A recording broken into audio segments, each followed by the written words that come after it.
Herkese merhaba arkadaşlar, ben Yiğit ve bugün sizlerle yeni bir kanal açtık ve bu kanalın adı da Yiğit Bal. Evet arkadaşlar, bugün kanalımda şu şekilde videolar olacak, oyunlar olacak, challenge'lar falan olacak. Challenge'lardan yorumlarınıza kadar bütün her şeyi videolayıp size göndereceğim. Yani videoyu YouTube'a yükleyeceğim. Arkadaşlar bir de şöyle bir şey oldu.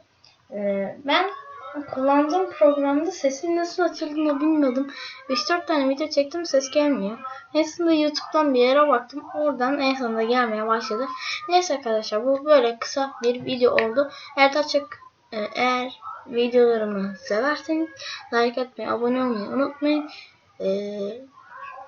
İyi yerler gezdiğimizi biliyorum. İyi günler. Duramadım.